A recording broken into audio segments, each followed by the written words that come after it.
10年寒窗，我沈家倾尽财力，只盼着未婚夫金榜题名。可谁能想到，我用3000两白银，大半年的笑脸换来的会试考题，最后却成了天大的笑话。孟小姐，这上好的碧螺春是青瑶特意让人从江南快马加鞭送来的，您尝尝合不合胃口？沈小姐费心了，你这半年来又是陪我看戏，又是陪我赏花，今日又设下这么大排场，到底有何事相求啊？孟小姐慧眼，青瑶不过是商贾出身，仰慕孟府门第，这点薄礼全是新打的首饰和几处地契，还请孟小姐笑纳。沈小姐的手笔总是这么阔绰，说吧，到底为了什么？下个月便是秋闱会试，青瑶听说丞相大人近日正为出题的事日夜操劳，青瑶不敢多问，只想求孟小姐指点一二，好让我那未婚夫陈文远多几分把握。你倒是个痴情的，也罢，看在你这大半年的诚意上，我便提点你2句，只此一次，下不为例。若是传出去半个字，你沈家在京城可就待不下去了。孟小姐放心，青瑶只当今日是来喝茶的，什么都没听见，什么都没看见。清河送孟小姐回府。孟小姐，您请。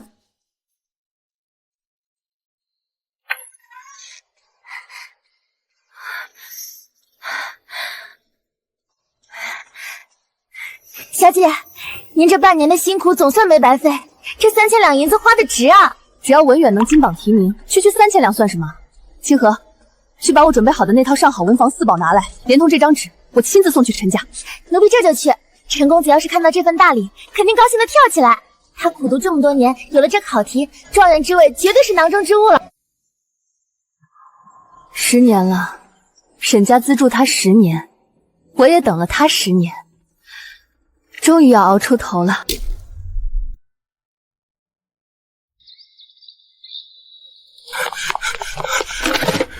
沈小姐，慌慌张张的成何体统？文远呢？可是他让你来报喜的，我正要去找他。报喜？不是的，沈小姐，公子他让我来给您传个话。传什么话呀？是不是公子书读得太好，连学政大人都提前夸他了？公子说今年的科举他不考了。你说什么？不考了？为什么呀？公子不是早就准备好了吗？这马上就要进考场了，怎么突然就不考了？公子说他觉得学识还不够，想再沉淀沉淀，明年再考。沉淀？他连学政大人的摸底考都是第一，他还沉淀什么？到底出了什么事儿？是不是病了？奴才不知道，奴才真的不知道。公子就是这么说的，奴才只是个跑腿的。沉淀？好一个沉淀！他让你来传话，他人呢？在家里苦读吗？是在家里。既然在家里苦读，连个亲自上门解释的时间都没有，非要派你这么个连话都说不清楚的下人来搪塞我。沈小姐息怒，公子他真的在忙。闭嘴！我沈清瑶不喜欢在没弄清楚真相之前乱发脾气。既然他说要沉淀，好，我知道了，你滚回去吧。谢沈小姐，谢沈小姐。小姐，您信他这鬼话吗？你觉得呢？奴婢绝不信。陈公子这些年备考，连做梦都在背书，哪有临阵脱逃的道理？这里头一定有问题。10年寒窗，说放弃就放弃，这绝对不是陈卓那么简单。清河，奴婢在。你现在立刻去趟陈家巷口，别惊动任何人，去给我查清楚陈文远这个所谓的沉淀，到底是在沉淀什么？是，奴婢这就去，一定把陈公子的底细扒个底朝天。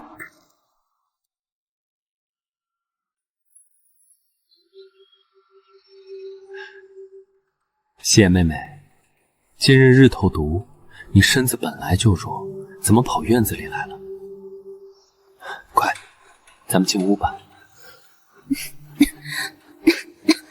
文远哥哥，不碍事的。夕颜只是觉得屋里闷，想看看这院子里的花儿。哥哥不是还要温书备考吗？好啊，我说怎么不考了？原来是家里藏了个娇滴滴的狐狸精。书什么时候不能读？花开堪折直须折。这梅花虽然娇艳，但在我心里，远不及妹妹你1/1000的清雅。文远哥哥尽拿夕颜寻开心。哥哥才华横溢，马上就要高中状元，到时候迎娶沈家千金，夕颜只想在一旁远远的看着哥哥风光就好了。什么沈家千金？她不过是个满身铜字味的商贾之女，哪懂得我的诗词抱负？她只知道拿银子砸人，俗不可耐，吃着沈家的饭，砸着沈家的碗，没我们小姐的银子，你早就饿死了。妹妹，你放心，我已经让小厮去传话了。今年的科举，我不考。这怎么行？文远哥哥，你寒窗苦读10年，怎么能为了我不顾前程？沈家姐姐要是知道了，定会生气的。她生气又如何？前程不要也罢，我哪里也不去，就在家陪你。科举年年都有，可是夕颜，你只有一个。等等，那个女人头上戴着的簪子，那不是去年陈公子送给小姐的白玉簪吗？小姐，怎么，见到什么了？能把你气成这样？小姐，奴婢去了陈家巷口，没敢进门，就躲在隔壁王婆子家里偷看。您猜怎么着？陈公子根本没在读书，那在做什么？他在院子里陪一位姑娘赏花呢。那姑娘穿的素雅，长着一副柔弱面容。陈公子管她叫夕颜妹妹，据说是他远房表妹寄住在他家的。表妹？然后呢？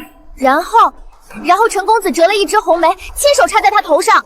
那姑娘不过假惺惺的咳嗽了2声，陈公子就心疼的跟什么似的，又是倒茶又是披外衣，他还亲口说什么？他说妹妹身子弱，我哪里也不去，就在家陪你。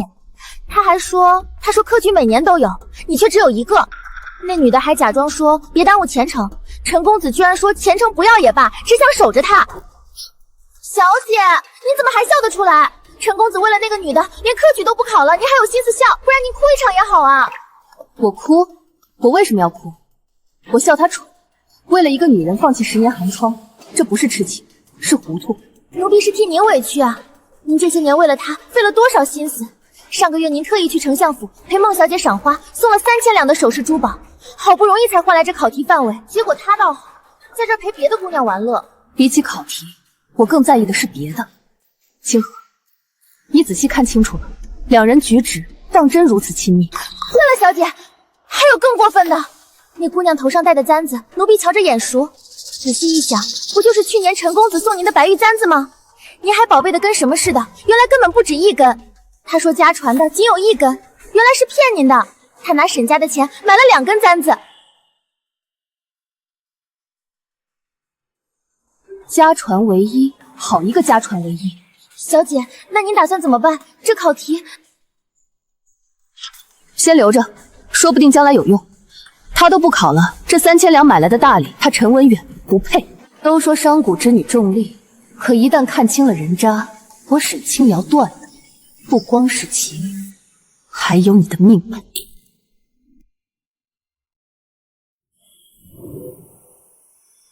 青瑶，听说陈文远那小子不考了，这事满大街都在传，到底是不是真的？爹，您别生气，是真的。我能不气吗？我沈家照顾他家多年，供他吃穿，供他读书，连他爹那个破铺子都是靠咱们家撑着的。他现在说不考就不考了，他就这么报答我们沈家？爹，女儿查清楚了。他家里住了个远房表妹，他如今满门心思都在那表妹身上，哪里还有心思看书？什么？他还敢养别的女人，反了他了！女儿，这些年你为他操了多少心思，甚至不惜重金去结交丞相的千金，你那考题还没给他吧？还没。那就别给了，他不配，真是个养不熟的白眼狼。爹，您放心，女儿不委屈，更不伤心。该看清的，女儿今日已经看清了。长痛不如短痛，既然他是个烂泥扶不上墙的，该断的自然会断。好，不愧是我沈某的女儿，拿得起放得下。我沈家的银子不是大风刮来的，更不养闲人。他既然要陪女人，那就让他自己去挣饭吃。爹说的对，他既然觉得科举不重要，那沈家的资助他自然也觉得不重要。清河，准备迎客。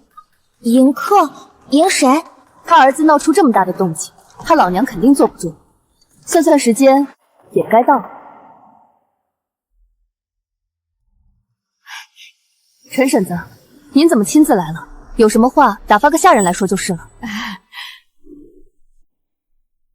青瑶啊，你听婶子说，外头那些风言风语，你可千万别信啊！文远他就是读书读累了，这些年压力太大了，想歇1年。这绝对跟别的姑娘没关系。没关系，陈婶，您当我们家小姐是聋子还是瞎子？说陈公子天天陪着个狐狸，陪着个表妹赏花呢。你个死丫头，胡说什么？那是我远房亲戚的女儿来城里看病的，文远只是出于兄妹情谊照顾她一下而已。青瑶，你是个识大体的，你可不能因为这点小事就跟文远生分了啊！婶子，我又没说什么，您急什么？你不生气？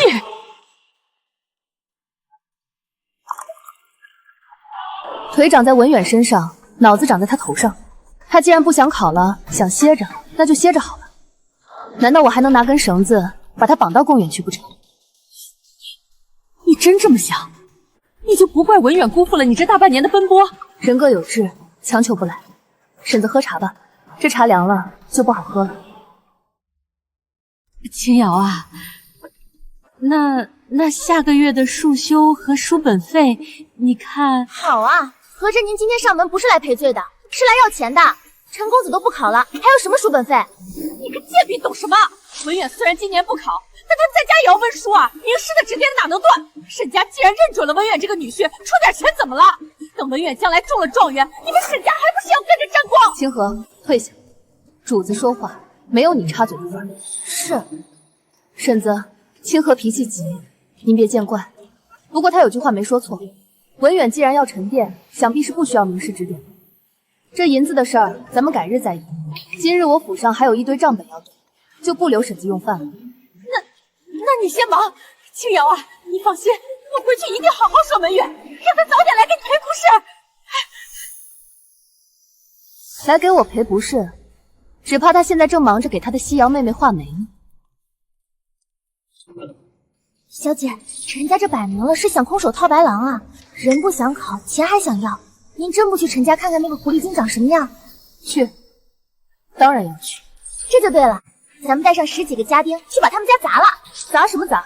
人家都找上门来试探我，我不亲自去回拜一下，倒显得我心虚，显得我沈清瑶好欺负了。去备轿，我倒要看看那个让他连科举都不要的西颜妹妹，到底是个什么了不得的人物。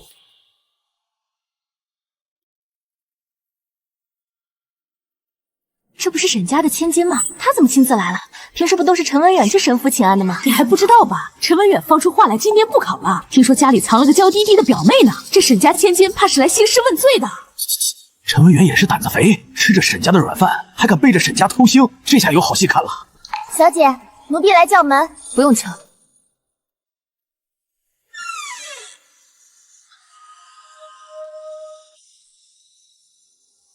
杏眼柳眉，弱柳扶风，确实是一副我见犹怜的好皮囊，难怪能把陈文远迷得神魂颠倒。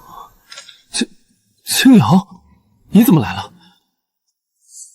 我来看看你，听说你最近很忙，读书读得连门都不出了。没想到陈公子是在忙着红袖添香啊。夕颜，见过沈姐姐。姐姐？你叫谁姐姐？我娘10月怀胎，只生了我一个女儿。我沈家家庭干净，哪来的你这种来路不明的妹妹？这声姐姐你担不起，我也嫌恶心。沈小姐说的是夕颜冒昧了，夕颜不该高攀。青瑶，你别这样说话行不行？我哪样说话了？夕颜她身子本来就不好，大夫说她受不得惊吓，她经不起。经不起什么？经不起我问一句吗？沈青瑶，你今天到底想干什么？有话咱们不能好好说吗？非要如此咄咄逼人？咄咄逼人？我连声音都没提高，只是陈述事实，这就叫咄咄逼人了？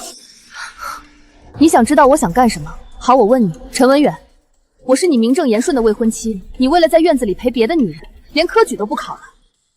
我作为未婚妻上门来问一句，有问题吗？什么别的女人？你说话别那么难听。夕颜是我表妹，她家人不幸离世，将她托付给我照顾。我照顾她怎么了？这有什么见不得人的？照顾？好伟大的表哥，照顾到连书都不看，连科举都不考了。我说了，我不是不考，我是觉得火候未到，想再沉淀1年。沉淀？陈文远，你是不是觉得我是瞎子还是聋子，亦或是个傻子？你的沉淀就是给人家折红梅写情诗，就是在这喂点心熬汤药。文远哥哥，别吵了，都是我的错，我不该生病，不该让你为了我分心。沈小姐，你别怪文远哥哥，你要骂就骂我吧，要打就打我吧。你闭嘴！不许你这么说夕颜，他没错，错的是我。沈清瑶，我今天干脆把话跟你说明白了。我告诉你，你根本就不懂我。哦，我不懂你。对，你只知道银钱生意，你每天嘴里除了账本就是店铺。你什么时候关心过我的师傅写的好不好？你什么时候关心过我的心境如何？可是夕颜懂我，他知道我写诗时心里在想什么，他知道我赏花时念的是什么诗句。而你呢？你每次见我只会像个学生一样逼问我今天读了什么书，明年能不能中状元。跟你在一起，我只觉得窒息。我要陪夕颜1年，等他身子彻底好了，我再进京复考，科举年年有。可是夕颜只有一个。你说完了？说完了。10年寒窗，我沈家几千两白银的资助，为你请名师，为你铺路，最后在你眼里，抵不过一个女人跟你吟的2句破诗。那我只问你一句，你刚才说你要陪她1年，等她好了再去考，那万一她明年还不好，后年呢？如果她病一辈子，你是不是这辈子就不好？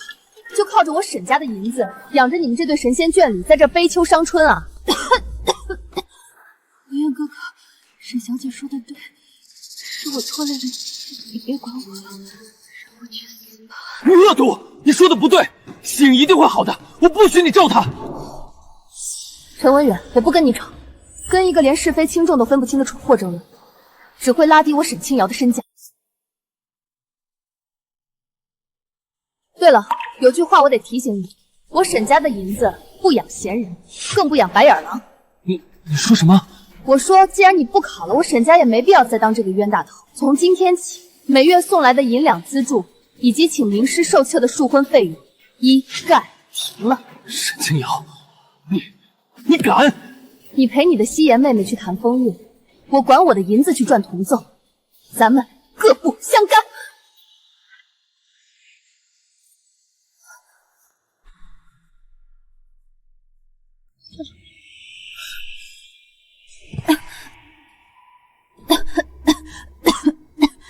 文远哥哥，你回来了。沈小姐，她是不是为难你了？她敢！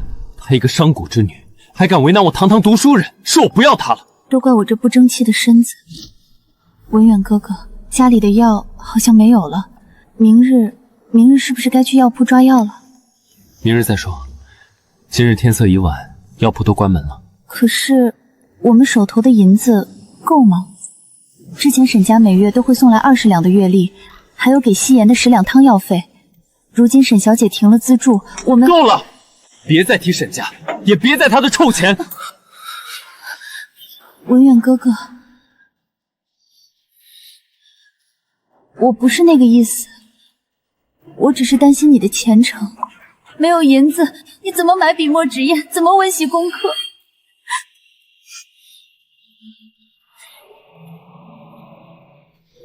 你放心，我陈文远满腹经纶，难道还怕饿死可成？就算不靠他沈家，等我明年高中状元，要多少银子没有？区一点汤药费，算得了什么？我相信哥哥的才华，可是眼下什么？眼下有我陪着你，还不够吗？夕颜，你忘了我说的吗？科举年年有，你只有一个，钱财乃身外之物，没了可以再挣。但你的身子若是垮了，我挣再多钱又有什么用？文远哥哥，你对夕颜真好。放心，一切有我。银子到底该去哪里弄？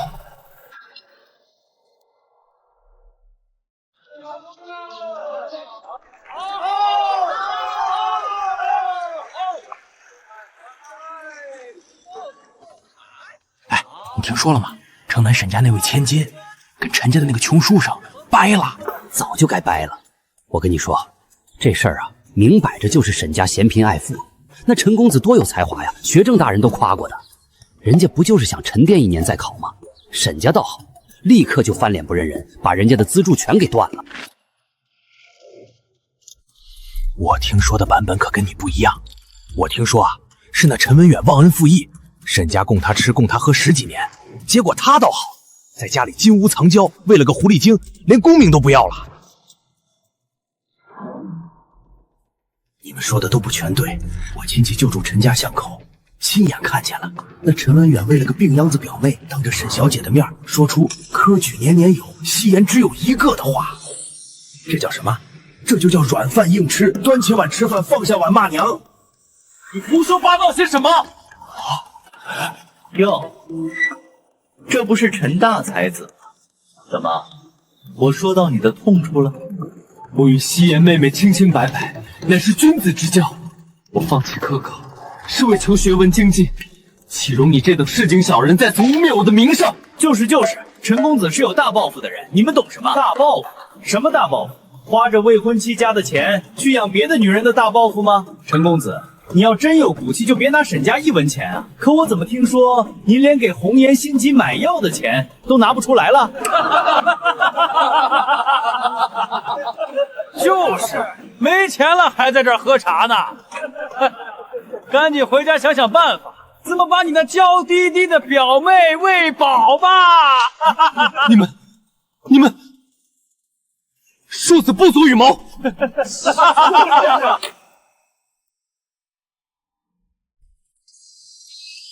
老爷、小姐，咱们府上放出话去了，说3日之后就在这正厅里，请全城的乡绅名流、街坊邻居来做个见证，跟陈家把这退婚书给签了。就该这样，我沈家嫁女儿要风风光光，退婚也必须明明白白，绝不能让人在背后戳我们沈家脊梁骨。爹说的是，有些账是该当着所有人的面算个清楚。老爷小姐，不好了，陈夫人又来了，跪在门口哭天抢地的，说无论如何都要见小姐一面。她还有脸上门？来人，把那个撒泼的妇人给我插出去！以后但凡是陈家的人敢踏进我沈家大门半步，直接打断腿扔出去。是。婶子给你磕头了，文远他知道错了，你不能这样，插得好，这种人就不该让他进门脏了咱们家的地。清河，传话出去。小姐请吩咐。告诉陈家，想谈可以，3日后让陈文远自己洗干净脸，滚过来，当着全城人的面亲手在这退婚书上画押，否则就不是退婚这么简单了，而是报官讨债。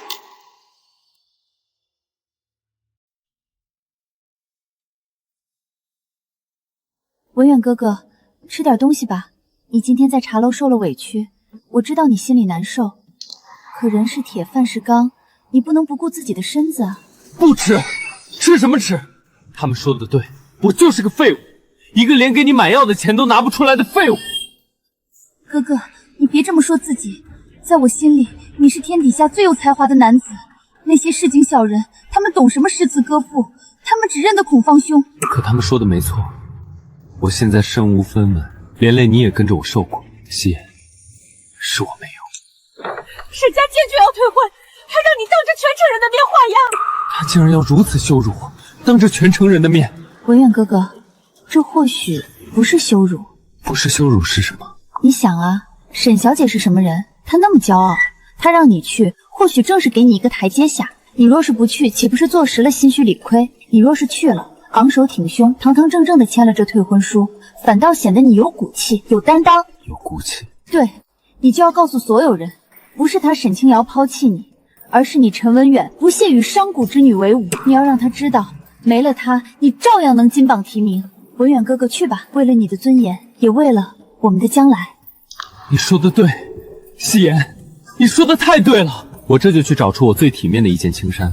3日后，我不仅要去，我还要带着你一起去。我要让沈清瑶，让全城的人都看看，我陈文远没了他过得更好。我不是去被退婚的，我是去成全他的。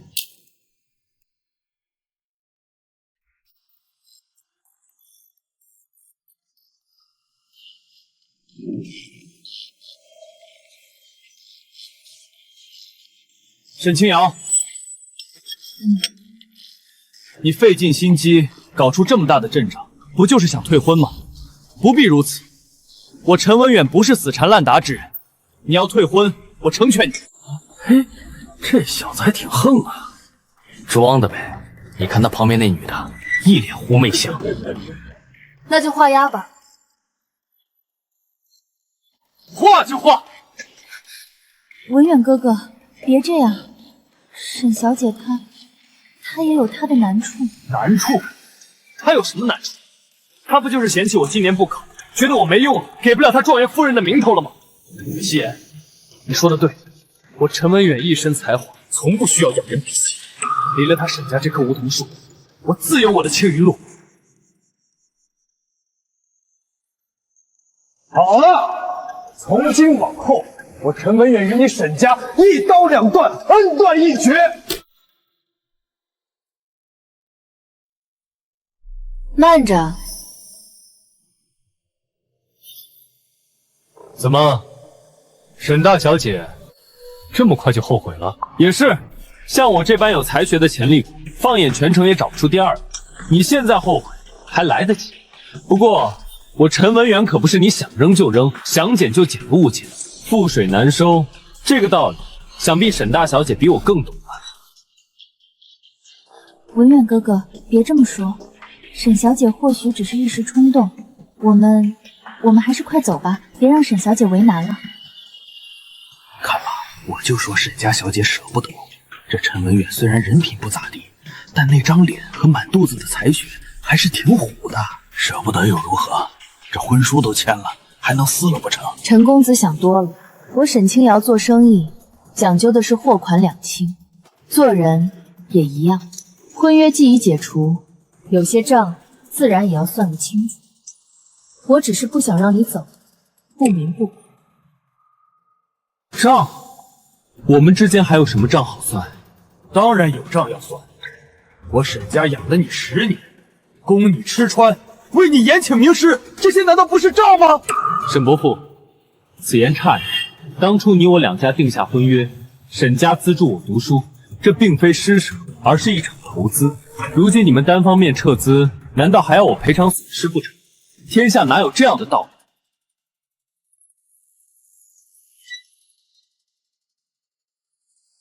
陈公子，别急着走，好戏才刚刚开始。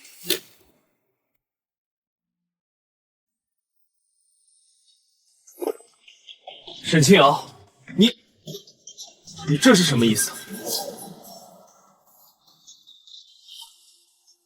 拿本破册子出来，想吓唬谁？景元3年2月初6，沈家送陈家上等白米2担，白银50两，以解陈家铺子周转之困。陈公子可有印象？那是我爹去借的，与我何干？景元3年5月15，陈文远赴省城乡试，缺少盘缠。我的天！沈家出资白银100两，为其置办全新行头，租赁马车，另备干粮衣物若干。这笔钱总是为你花的，何止是报，这简直就是当亲儿子在养啊！乡试乃是大事，你我既有婚约，你沈家出钱助我赶考，难道不是理所应当吗？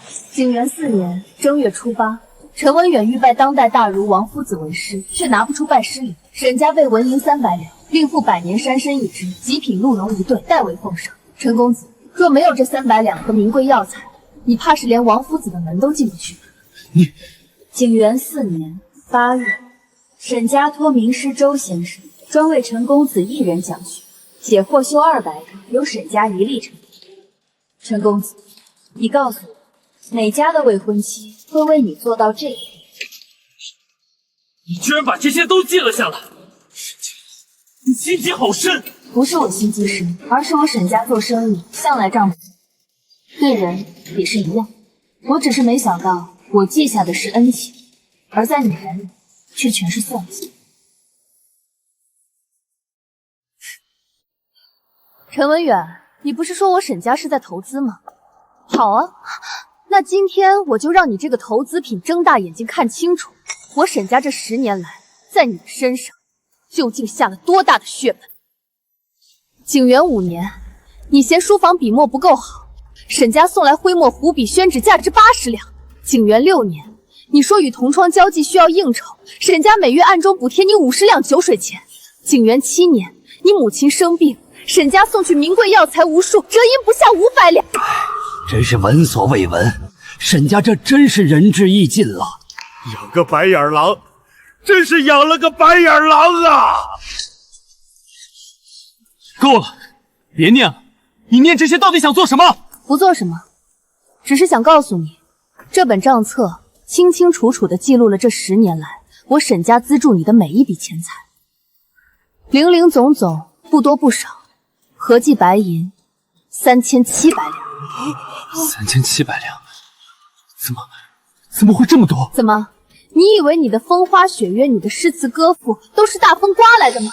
陈文远，我告诉你，你所谓的才子风骨，不过是我沈家用真金白银1两1两给你堆砌起来的空中楼阁。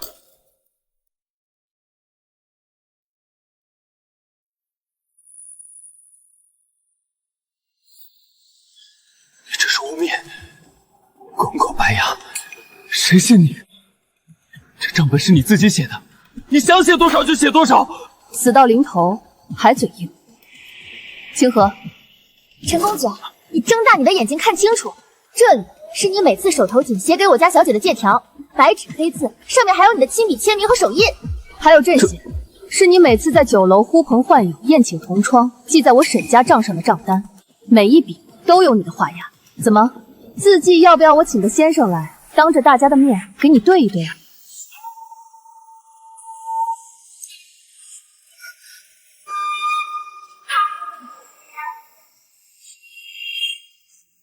沈清瑶，你到底什么意思？没什么意思，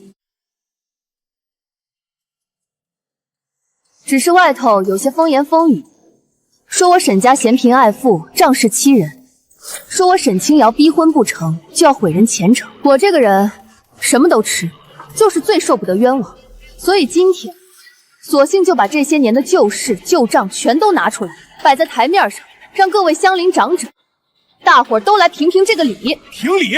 这还有什么理好评的？3700两啊！陈文远，你还是不是人？就是，人家沈家把你当祖宗一样供着，你倒好，拿着人家的钱在外面养女人，还反过来倒打一耙，忘恩负义，你就是个白眼狼！你看他那个样子，你们懂什么？你们这些凡夫俗子懂什么？我那是真情。我与夕颜妹妹是灵魂上的共鸣，是你们这些满身铜臭的人一辈子都无法理解的高尚情感。真情？你的真情就是花着我沈家的银子去给别的女人买首饰、写情诗吗？沈小姐，你误会了，我和文远哥哥，我们之间是清清白白的。清清白白？那这只簪子，你认得吗？你怎么会？我怎么会知道？陈文勇，去年中秋你送了我一只一模一样的簪子，说是你家祖传的，仅此一根，是你母亲留给未来儿媳的信物。青瑶，这是我家传的玉簪，世上仅此一根，今日我将它赠你，代表我的心意，此生非你不娶。我当时还感动得一塌糊涂，视若珍宝。可后来我才发现，原来你的祖传是可以批量定制的。我派人去城里最大的银纹楼查了，去年7月你委托那里的工匠过上好的和田白玉，打造了2只一模一样的簪子，花了我沈家给你的200两银子。你拿着我沈家的钱买簪子，一只送给我这个未婚妻，说是祖传唯一，另一只就留着送给你这位红颜知己。陈文远，这就是你所谓的高尚的真情？无耻，太无耻了，简直是斯文败类！沈小姐真是倒了8辈子血霉，才能摊上你这么个东西。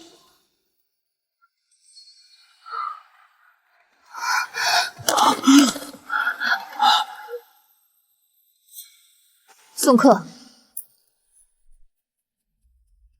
沈清瑶，你不能这样对我，你这个毒妇，你设下圈套陷害我！放开我！你们放开我！冤枉啊！我们是冤枉的，沈小姐，你不能因为得不到文远哥哥就毁了他呀！到现在还不知悔改，证据都摆在脸上了，还敢喊冤？真是家门不幸，家门不幸啊！陈家怎么就养出这么个不知廉耻的东西？把这2个不知羞耻的东西给我扔出去！沈清瑶，你今日如此羞辱我，此仇不报，誓不为人！你等着，你给我等着！我等着看你这位陈大才子没了沈家的3700两，要如何报仇？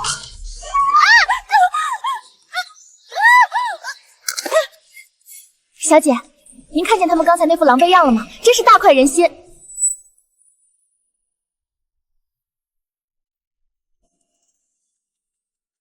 人心，人心是最经不起试探的东西。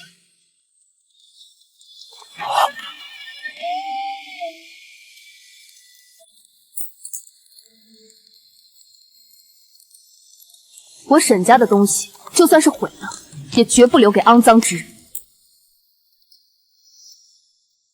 快看快看，这就是那个忘恩负义的陈文远，还有那个小三儿。刚才在里面不是还挺横的吗？怎么现在跟2条死狗一样躺在这儿了？白眼狼，读圣贤书都读到狗肚子里去了，滚出我们苏州城！文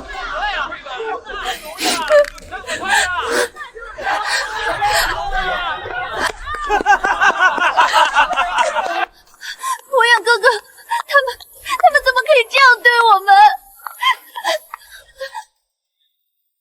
都是沈清瑶，都是那个贱人！如果不是他，我怎么会受此奇耻大辱？那我们现在怎么办？沈家断了资助，我们连住的地方都快没有了。你放心，我陈文远不会就这么算了的。他让我身败名裂，我也要让他尝尝被人戳脊梁骨的滋味。哥哥，你有办法了？他沈清瑶不是最在乎名声的，我就让他身败名裂。他有钱，可以请乡绅名流为他站台。我没钱，但我有笔，笔有时候比刀子更伤人。笔？对，文人的笔可以杀人于无形。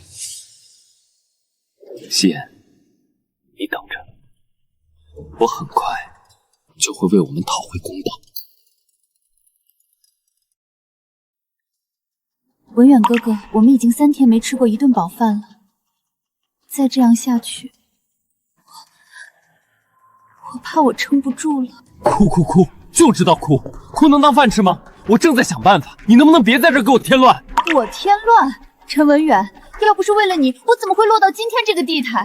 现在全城的人都骂我是狐狸精，我连门都不敢出。你倒好，还嫌我烦。好了，是我的错。夕颜，你别哭了，我这不也是急的吗？陈公子，您找我？对，快请坐。我找你来是想请你帮个忙。你是咱们苏州城里笔杆子最利索的人，我想请你写几首诗。好说，陈公子想写什么诗？是风花雪月还是家国情怀？都不是，我要你写的是能让一个人身败名裂的诗。哦，我懂了。陈公子的意思是要写点带颜色的，含沙射影。不，你不仅要写诗，你还要编成故事。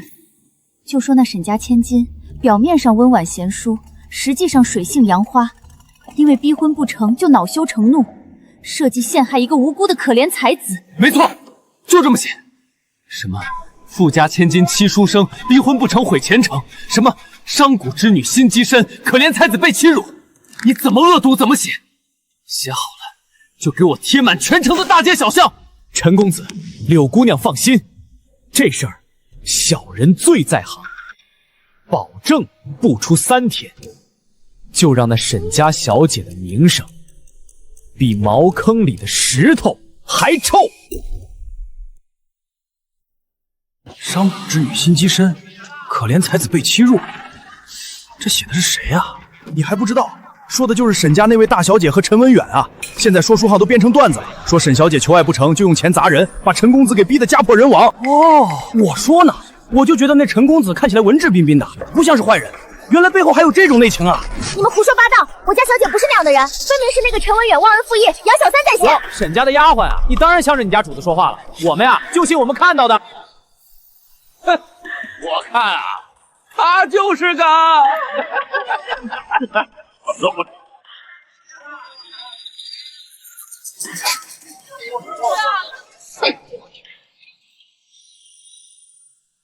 小姐，您快看看，这简直是欺人太甚！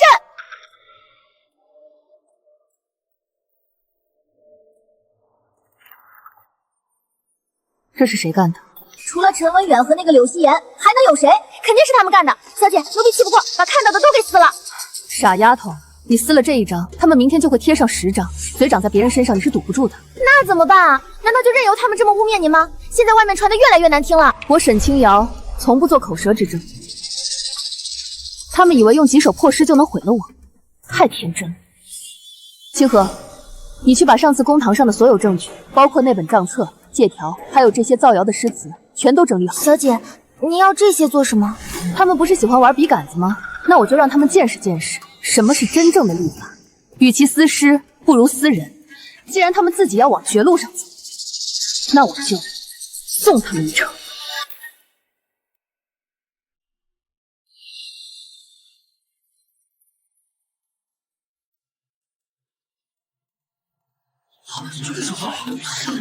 何人击鼓？所谓何事？官爷，民女乃城南沈府的婢女，今奉我家小姐沈清瑶之命，前来报官。沈府，状告何人？状告城西破落书生陈文远及其表妹柳希言，恶意诽谤，毁人名节，证据确凿，恳请府尹大人为我家小姐做主。又有好戏看了，我就说这事儿没完。这沈家小姐也是个狠角色啊，别人都是在背后嚼舌根，她倒好，直接告官了。一切在此等候，我立刻进去通报大人。大人，沈家来人了。又是陈文远，这个书生怎么就这么不安分？大人，这事儿现在满城风雨，对沈家的声誉影响极大。沈家是咱们苏州的纳税大户，他家的脸面也就是咱们苏州府的脸面。依学生看，此事宜快不宜慢，宜重不宜轻啊。你说的有理。陈文远仗着自己读了几天书，就敢蔑视王法，公然造谣生事，败坏社会风气。若不严惩，日后岂不是人人效仿？来人，立刻传原告沈清瑶、被告陈文远、柳希言上堂。另外，派人去城西的歪脖子树下，把那个写诗的穷酸秀才王二麻麻一并给我抓来。本官今日就要升堂问案，还沈家一个公道。威武！带被告！大人饶命！大人饶命啊！草民什么都不知道啊！王二麻子，本官问你，近日在城中四处张贴恶意重伤沈家小姐的匿名诗词，可是出自你手？不是，绝对不是草民写的，草民冤枉啊！草民就是个穷读书人，怎么敢诽谤沈家大小姐呢？大人，民女有证据。这是城中墨香斋的掌柜亲笔画押的证词，上面说3日前正是此人到他店里赊走了一刀上好的宣纸和一锭灰墨，说是有人出钱请他写些有趣的东西。这是污蔑，他血口喷人。大人，这是民女从城墙上撕下的匿名诗，民女曾有幸见过此人卖字，他的字迹左撇右捺，收笔时有个不易察觉的倒钩，与这诗上的字迹分毫不差。若他不认，可当堂再写一遍，一验便知。人证物证俱在，你还想抵赖？来人，大刑伺候！别打！别打！我全都说！说，是谁指使你的？是陈文远陈公子，还有他那个表妹柳希言，是他们给了草民20两银子，让草民写的。所有的诗词内容都是那个柳姑娘亲口教给我的。大人，草民只是一时财迷心窍，求大人开恩啊！好一个陈文远，好一个柳希言！来人，立刻去陈家，将这2个藐视王法、搬弄是非的刁民给本官速速押来！文远哥哥，你听说了吗？现在外面的人都在骂沈清瑶是毒妇呢。咱们这招借笔杀人真是高明。那是自然，他沈清瑶有钱又如何？在文人的笔杆子面前，他不堪一击。等他的名声彻底臭了，我看他还怎么在苏州城立足。到时候他还不得乖乖回来求我？到时候哥哥可不能心软，定要让他把吃进去的都加倍吐出来。陈文远、柳希烟，你们2人涉嫌造谣诽谤，我家大人有令，速速跟我们回府衙过堂。官爷，这是不是有什么误会？我们是良民啊！对啊，官爷，你们是不是抓错人了？哼，写诗的王二麻子已经全招了，就是你们2个主使的。少废话，带走！冤枉，我们是冤枉的，是沈清瑶，一定是沈清瑶那个贱人陷害我们。官爷饶命啊，我们什么都没做，是王二麻子血口喷人。沈清瑶，是你告的官。大人，人犯已经带到。大人冤枉，民女什么都没做，都是认识。那这上面画押的人是谁？王二麻子已经招了，说你给了他20两银子，让他写诗污蔑沈家，你还想抵赖不成？我没有，不是我。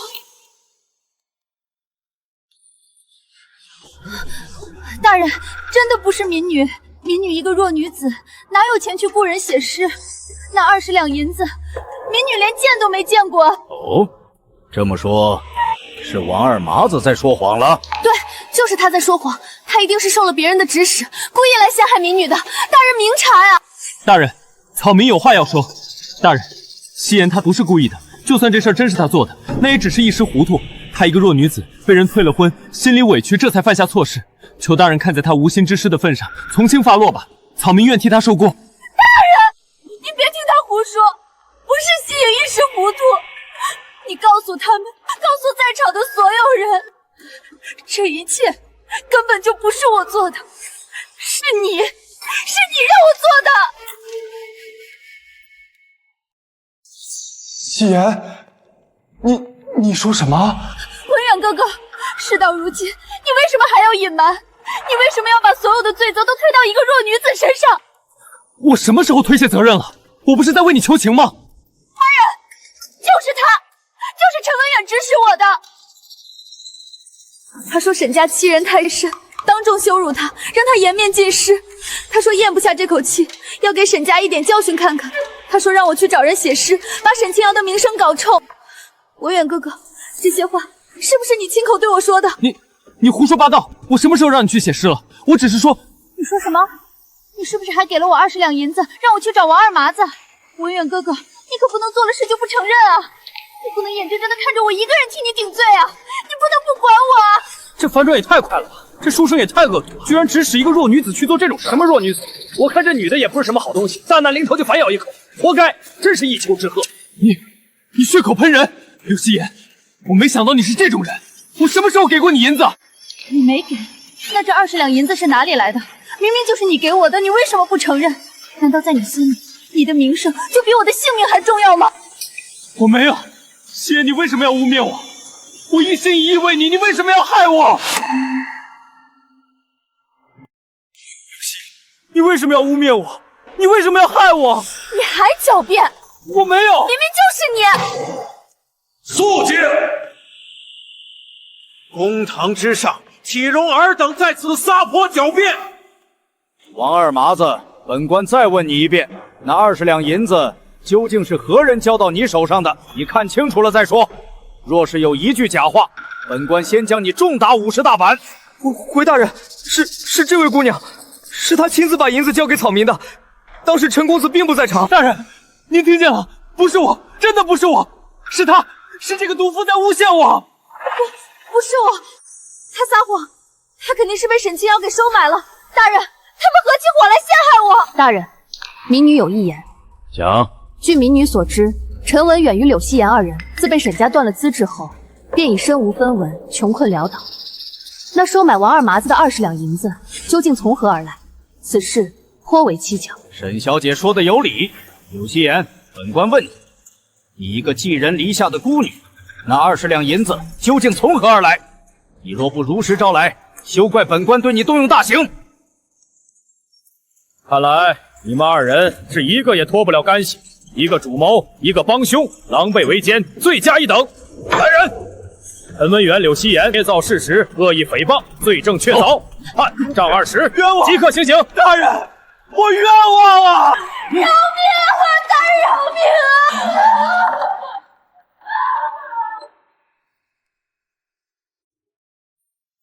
小姐，您看他们，真是活该。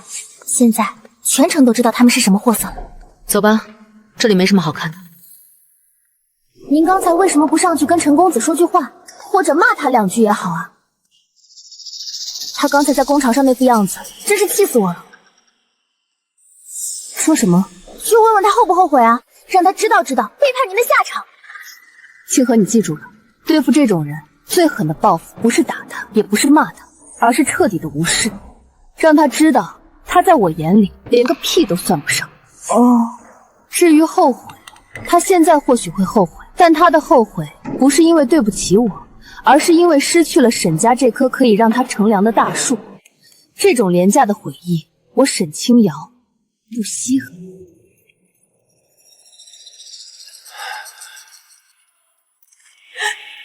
他跟柳希言一个蠢一个坏，根本就是天生一对，让他们自己狗咬狗去吧。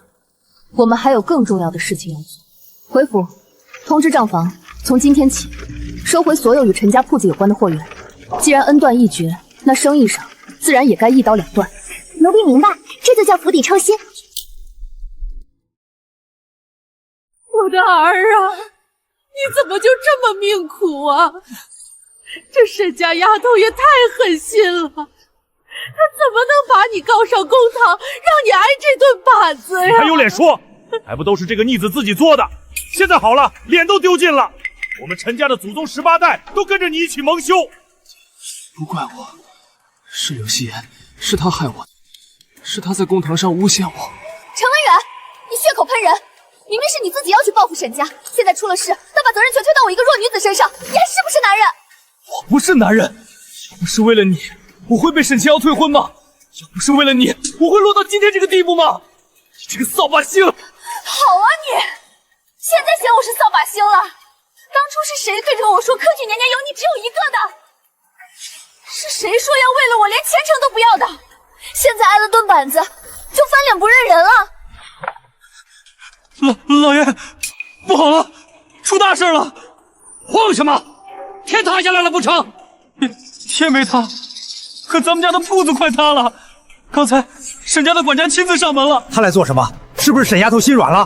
不是啊，老爷，沈家管家是来下最后通牒的。他说，从今天起，沈家旗下的所有商号都将停止给我们铺子提供任何货源，而且他们还通知了所有跟咱们有来往的客商，谁要是再敢跟我们做生意，就是跟整个沈家为敌。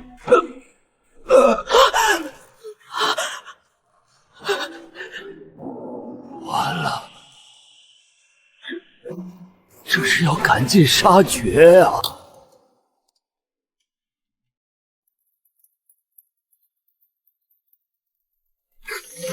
陈老头，开门！欠我们的钱到底还不还了？别躲在里面当缩头乌龟！今天不给钱，我们就把你这破铺子给拆了！别砸了，各位老板，再宽限几日，再宽限几日啊！我们已经宽限你半个月了，你倒是说说，没了沈家给你撑腰，你拿什么还钱？拿你那个只知道吟诗作对的宝贝儿子吗？我把铺子盘出去，我盘了铺子就还钱。盘铺子？现在整个苏州城谁不知道你得罪了沈家？谁敢接你的盘？你这铺子白送都没人要。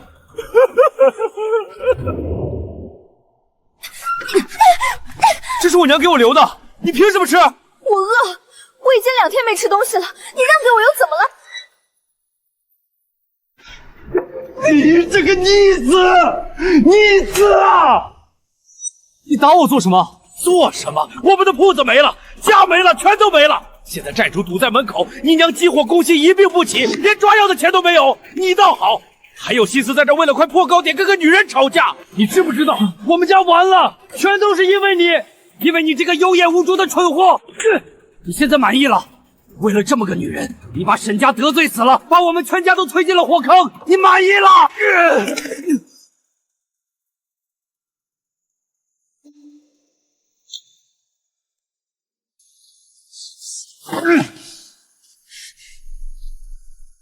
沈小姐，沈大小姐，老朽在这个地图来给您赔罪了。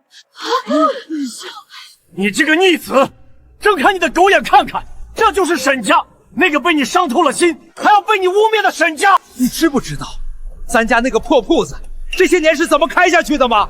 全靠沈家，好货是沈家给的，低价是沈家让的，连客人都是沈家给咱们揽来的。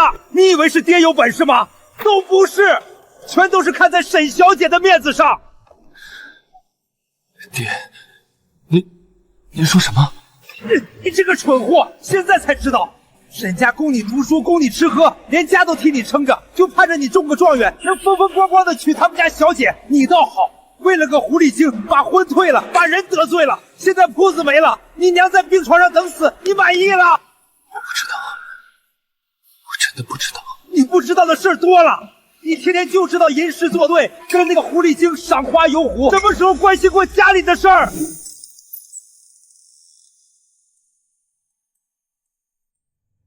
沈小姐，求求你，求您看在以往的情分上，高抬贵手，放我们陈家一条生路吧！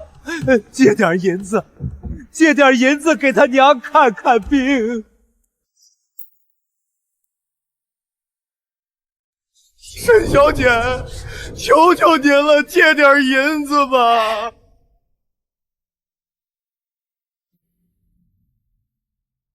去账房支20两银子来。是小姐。陈叔，这是最后一次。这20两银子不是看在你们的情分上，也不是可怜你们，而是我沈家花钱买的心安，算是沈家对陈家这10几年投资的最后一个交代。从此以后，你我两家银货两清，两不相欠。青瑶，我错了，我真的错了，是我有眼无珠，是我鬼迷心窍，你再给我一次机会吧，我们重新开始好不好？青瑶，你去找过柳希言吗？挨完板子之后，他人呢？怎么跑了？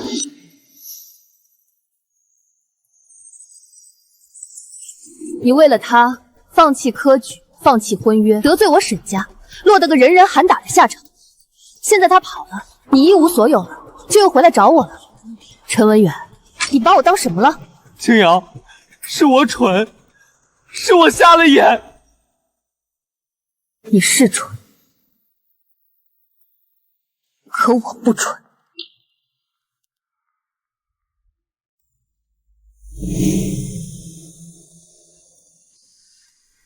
青瑶，青瑶，你别走，你再给我一次机会，我真的知道错了，青瑶。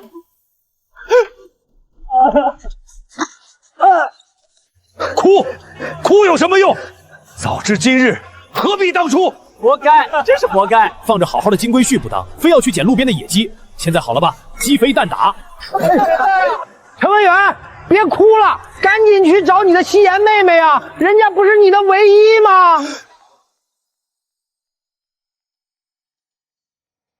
小姐，外头的人都在笑话他呢，陈老爷还在打他。随他们去，一个人的路是自己选的，既然选了，就要承担后果。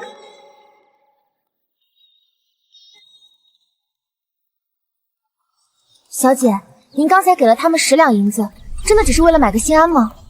奴婢觉得他们根本不值得。清河，这10两银子不是给他们的，我是给我自己买一个彻底的了断。从此以后，陈家是死是活，是穷是富，都在与我沈清瑶与我沈家无半点瓜葛。我不希望日后有人提起我时，会说我沈清瑶对一个将死之人见死不救。名声有时候比银子更重要。奴婢明白了，小姐深谋远虑。走吧，去书房。苏州城的这点恩怨也该了结了。我沈家的生意不能沦困在江南这一隅之地。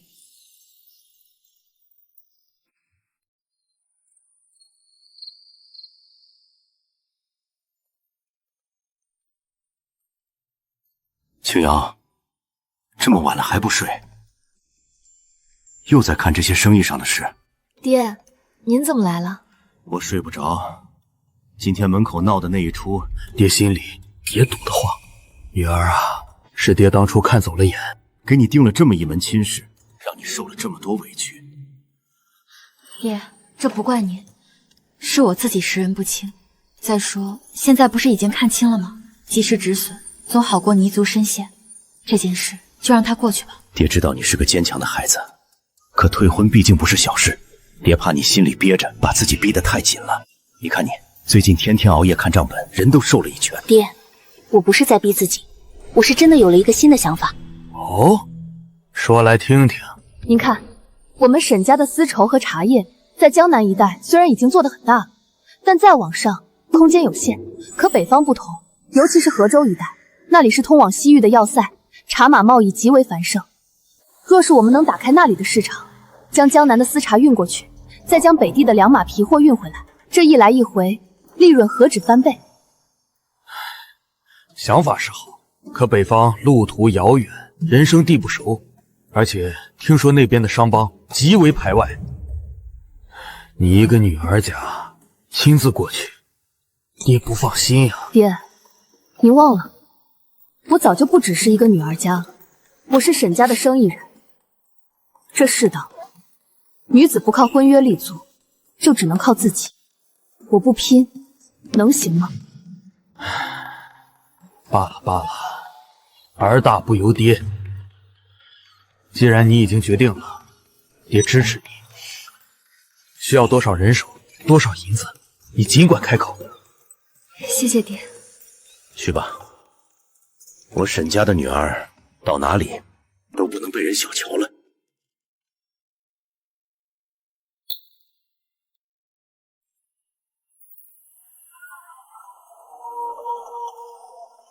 小姐，这里就是河州吗？感觉跟咱们苏州好不一样啊。那些人看我们的眼神都怪怪的。不一样才好，一样就没我们赚钱的机会了。走，先找家客栈住下，再去城里最大的茶马市场看看。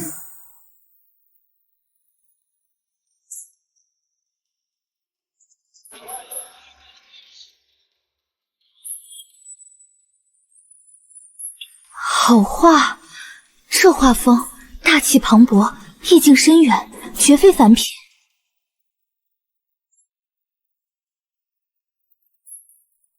请问这幅画多少银子？姑娘喜欢，10两银子，拿走。10两，这么好的画，在江南没有100两根本拿不下来。清河，付钱。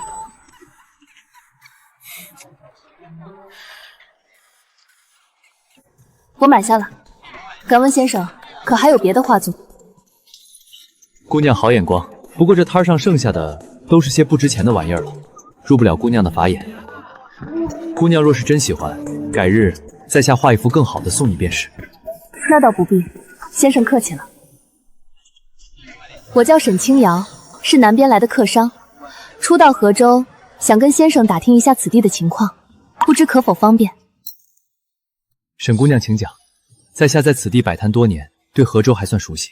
萧先生，我此来河州是想做茶马生意，但初来乍到，不知此地的商会规矩以及税赋律法与江南有何不同？河州的茶马贸易由马、刘、赵3家商会把持，其中以马会长的势力最大。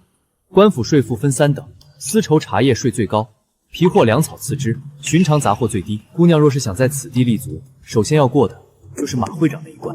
哦，此话怎讲？马会长此人思想守旧，极为排外，尤其看不起女子经商。姑娘贸然上门，怕是连他的面都见不着。依在下之见，姑娘不妨先从赵家商会入手。赵会长是军旅出身，为人豪爽，不拘小节，或许是个突破口。听先生一席话，胜我打听10天。多先生指点。姑娘客气了，纸上谈兵罢了。先生对行商之事如此精通，见识不凡，为何却在此处卖画为生？以先生的才学，若是去考个功名，怕是不难吧？沈姑娘谬赞了，家道中落，无人举荐。这天子之堂，又岂是我这等寒门学子想登就能登的？说什么少？花开堪折直须折。什么沈家千金？同样是读书人，陈文远由沈家为他铺好了一切康庄大道，他却弃之如揖矣。而眼前这个人，空有惊天伟地之才，却被出身所困，报国无门，何其不公！还未请教先生高姓大名？不敢，在下萧景行。我叫沈清瑶，江南人。沈姑娘，幸会。这才是真正有风骨的读书人，不卑不亢，不攀附，不自怜。小姐，天色不早了，我们该回客栈了。萧先生，今日多谢你的话，也多谢你的指点。沈姑娘客气了，举手之劳。这是我在河州落脚的地址，日后或许还有很多事情要向萧先生请教。姑娘若是在河州遇到什么难处，或是有什么不便之处，随时可以来此地找我。只要在下还在摆摊，就一定能找到。好，那下次再来叨扰。沈姑娘慢走。小姐，您觉不觉得这个萧先生跟那个陈文远真是一个天上一个地下啊？何止是天上地下？那您陈文远不要的青云路，或许可以换个人来走。小姐，您的意思是？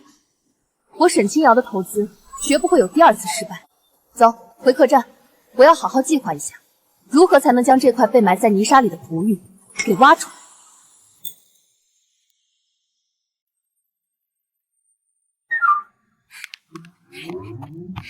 小姐，江南来信了，您猜猜信上说了什么好玩的事儿？还能有什么事儿？无非就是陈文远又闹出什么笑话了。小姐您真是神了，不过这回的笑话可比之前的都大。信上说那个跑了的柳希言老底被人给扒干净了。哦，说来听听。千真万确，是陈家一个远房亲戚亲口说的。原来那个柳希言根本不是什么清白人家的姑娘，她在乡下老家还没出阁呢，就跟人私托，还生了个孩子。什么？可不是嘛，她生了孩子就丢给娘家养着，自己一个人跑到城里来，装什么孤苦无依的白莲花，专门钓凯子。她在乡下的名声早就臭了，所以才跑到城里来骗人。偏偏陈文东那个傻子还真把她当成宝了。这事儿陈文远知道了？能不知道吗？这事儿现在都传遍了，人尽皆知。陈文远现在可成了全苏州城茶余饭后的头号大笑柄，人人都笑话他，说他为了个二手货，连状元夫人和万贯家财都不要了。他什么反应？听说啊，他跟头发了疯的牛一样，把家里能砸的东西全给砸了。砸完之后就坐在废墟里哭，哭得跟死了亲娘似的，自作自受。这还不算完呢，他哭完了又跑到咱们家门口去了，跪在门口一把鼻涕一把泪的说要见您，门房不让他进，他就在那儿撕心裂肺的喊什么？青瑶，青瑶，你出来，我错了，你再给我一次机会吧。行了，别学了，一个无关紧要的人，不值得我们再浪费口舌。比起关心一个废物的下场，我更关心如何让这幅画的作者不再明珠蒙尘。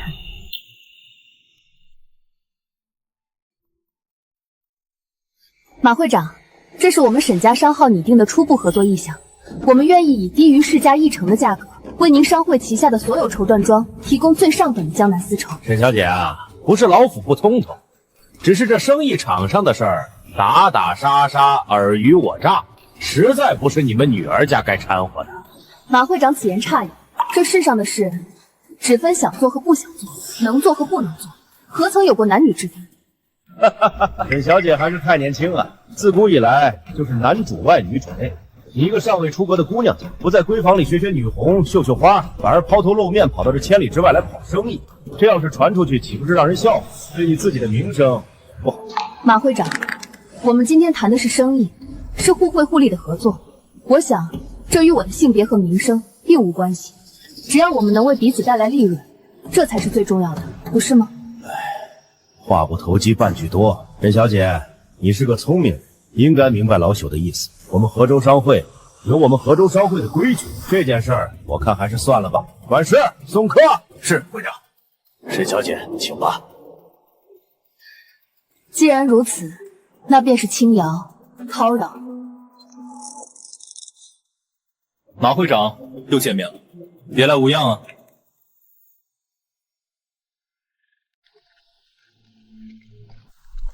哟，这不是萧公子吗？什么风把您给吹来了？我来是替镇守此地的赵将军给马会长带句话。赵将军，赵将军说了，这位沈小姐是他夫人的贵客，谁要是敢在这河州城里故意刁难沈小姐，那就是不给他赵某人面子。哎呀，误会，沈小姐，您看老朽这有眼不识泰山，我哪知道您是将军夫人的贵客啊！马会长言重了。不重，沈小姐，您别往心里去，刚才都是老朽胡说八道，合作必须合作，管事，你还愣着干什么？赶紧带沈小姐去签契约，用我们商会最高等级的规格，快去！是，沈小姐，您这边请。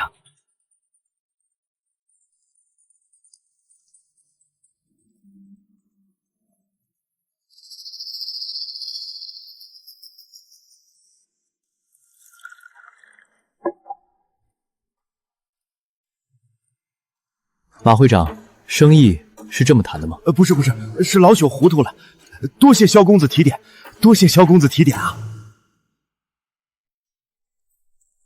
今天在商会的事，多谢你。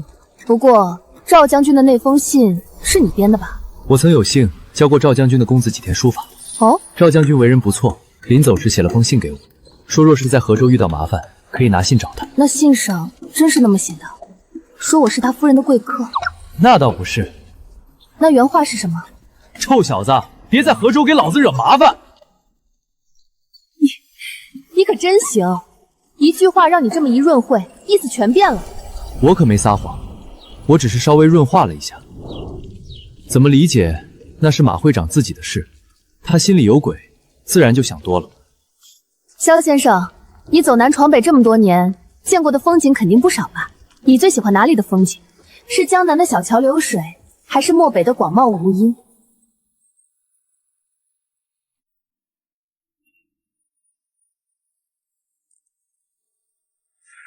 都不如此刻。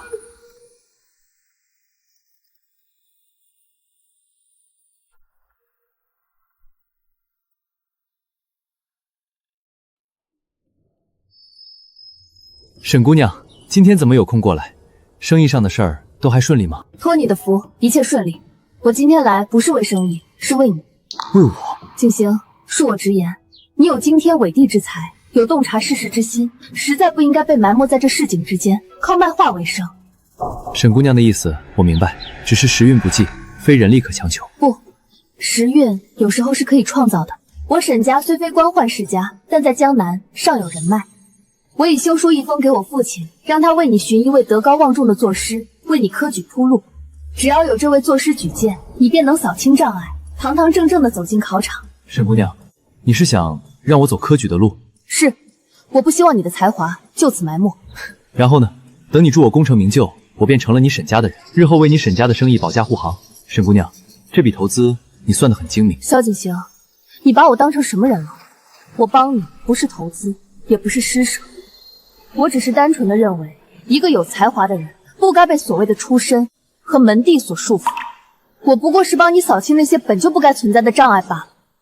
至于你担心的事，大可不必。路是我为你铺的，但怎么走是你自己的事。你若真有本事金榜题名，那是你自己的才华，与我无关。你若是扶不上墙的烂泥，就算我为你倾尽家财，我也不会再多看你一眼。沈清瑶，你这个人说话从来都不给人留退路。退路是留给懦夫，而你萧景行不是。我们家老爷不见穷鬼。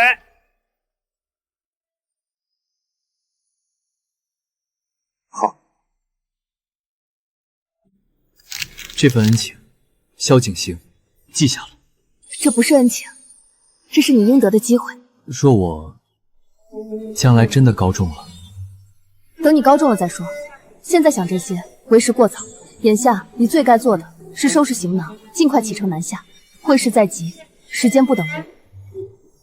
我明白。这里是200两银子，作为你南下的盘缠和拜师的束修，别拒绝。这是玉芝给你的。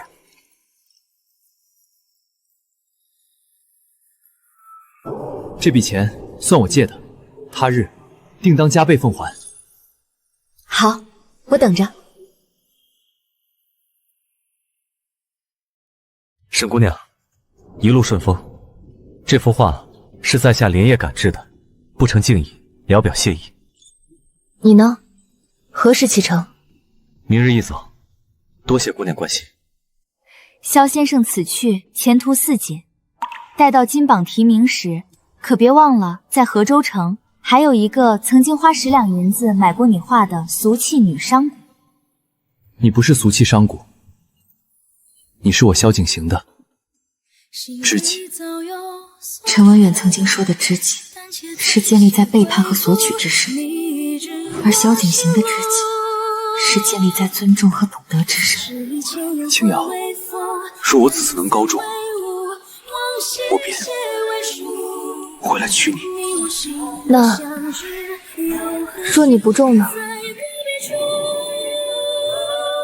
若不中，我便再也不考了，安心回来，陪你经商，为你打理账目，走遍这大好河山。你是不是傻啊？一次不中，还可以考第二次、第三次。10年寒窗，岂能因一次失利就轻言放弃？也许吧，可比起遥遥无期的功名，我更愿意陪着你。我不要你为我放弃志向。萧景行，你听好，你若高中，我为你骄傲；你若落底，我养你。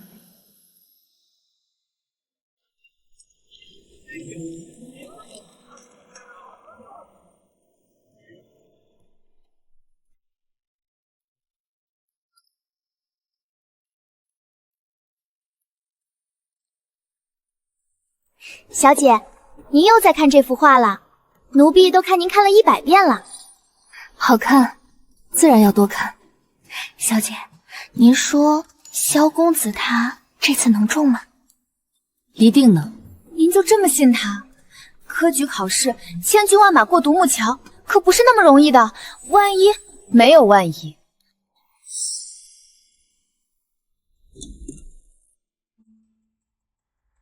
小姐，这不是……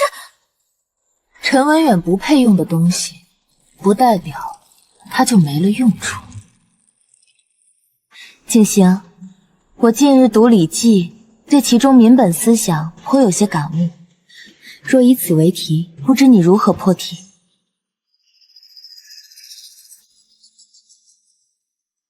我虽不能直接把考题给他，但我可以把他引到正确的方向上去。小姐，你也太厉害了吧！您早就把一切都安排好了。我不是安排，我只是在帮一个值得帮的人拿回本就该属于他的东西，剩下的就要看他自己的造化了。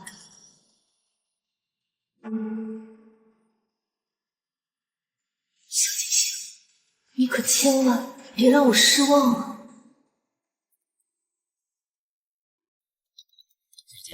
这个月咱们销往北方的茶叶利润又翻了一番。河州那边传信来，说多亏了您打通了商路，现在咱们的货在那边是供不应求啊。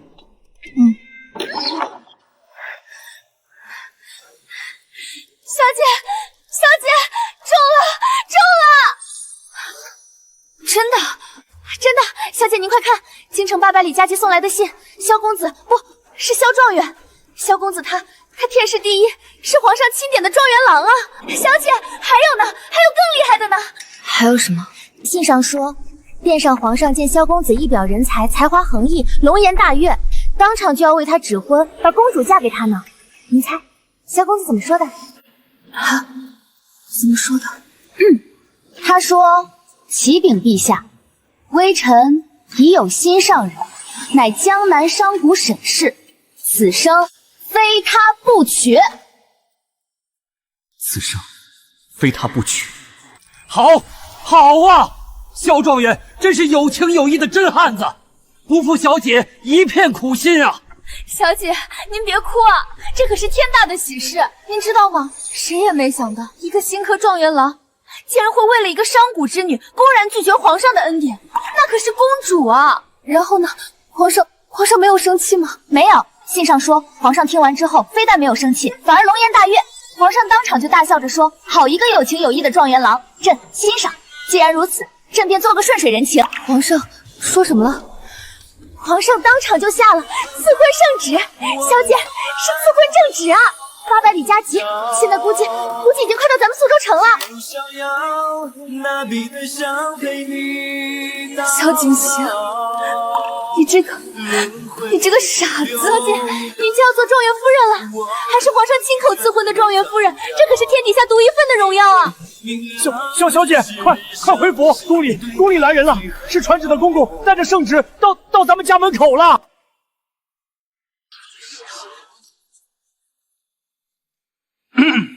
奉天承运，皇帝诏曰：此闻江南沈氏长女青瑶，温婉贤淑，才学兼备，蕙质兰心。今科状元萧景行德才兼备，忠君爱国，乃国之栋梁。二人情投意合，实乃天作之合。朕心甚慰，特下此诏赐婚于二人。望尔等婚后相敬如宾，同心同德，共扶社稷，则良辰吉日举行大婚。钦此。沈小姐，接旨吧。恭喜你，贺喜你，就要做状元夫人了。臣女沈清瑶叩谢皇上隆恩，吾皇万岁万岁万万岁！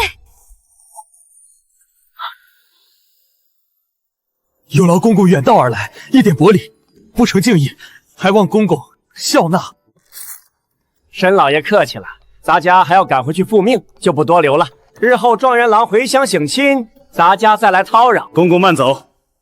青瑶，我的好女儿，你可真是给咱们沈家争了天大的脸面了。爹，好啊！皇上赐婚，状元女婿。从今往后，看这苏州城里，谁还敢说我们商贾之家低人一等？沈家商女嫁状元。哎，你听说了吗？沈家的那个商户女居然嫁给了新科状元，皇上亲赐婚呐！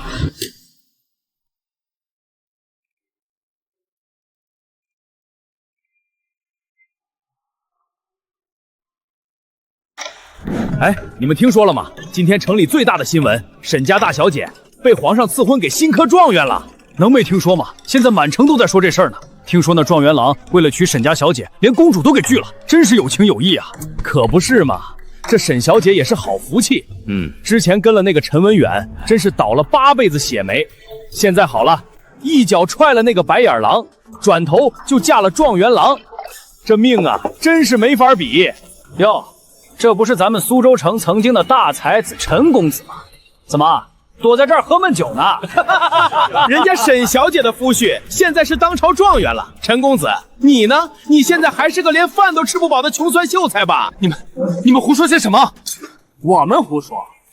哼，你倒是说说，我们哪句说错了？当初是谁为了个来路不明的野女，放弃科举，抛弃未婚妻的？现在人家飞上枝头变凤凰了，你后悔了？晚了！就是有那功夫在这儿喝酒，还不如去沈家门口跪着，说不定人家状元夫人心一软，还能赏你2个铜板呢。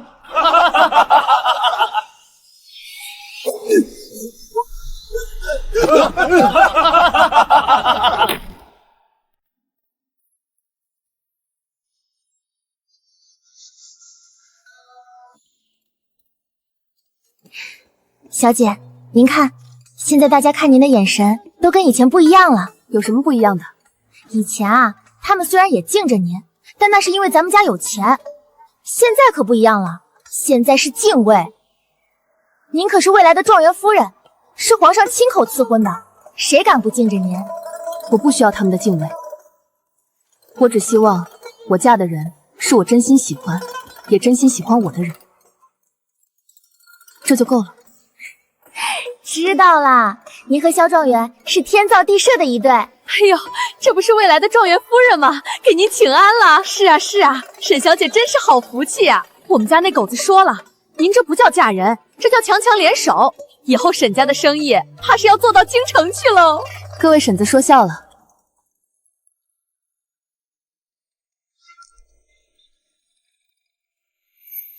这信上说你儿子在那边一切安好，让你不要挂念。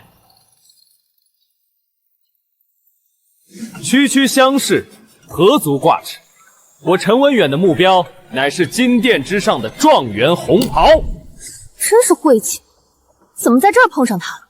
小姐，我们绕路走吧，免得脏了您的眼。不必。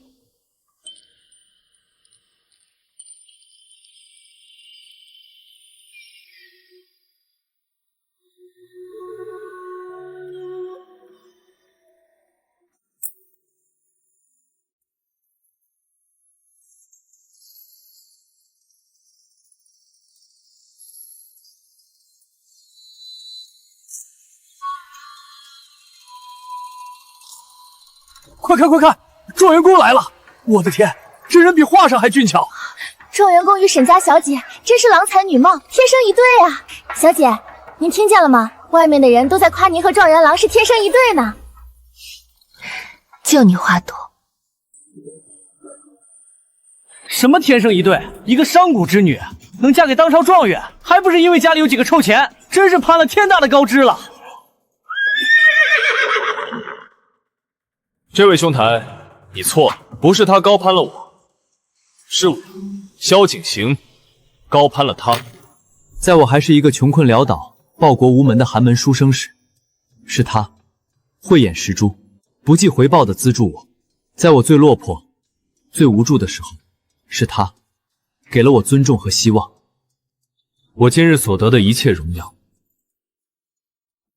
有一半是属于他的。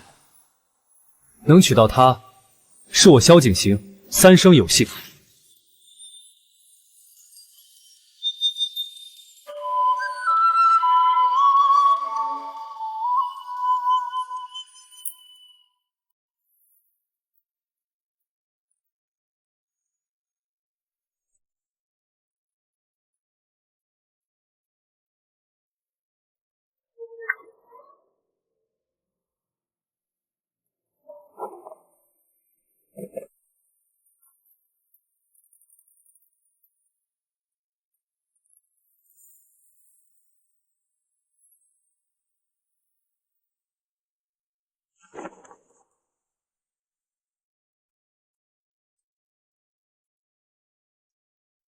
看什么呢？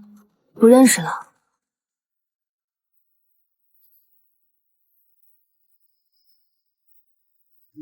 青瑶，嗯，我有功名在身了。我知道啊，你现在是状元郎了。我的意思是，从今往后，再也没人敢因为你的出身而轻视你了。一个女子抛头露面，少女家中，你只知道银钱、生意。从今往后，有我做你的靠山，谁敢再说你一句不是，我便用我这状元的功名护你一世周全。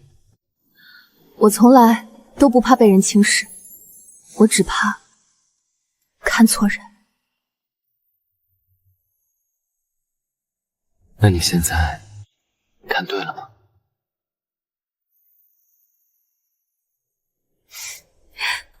对的不能再对。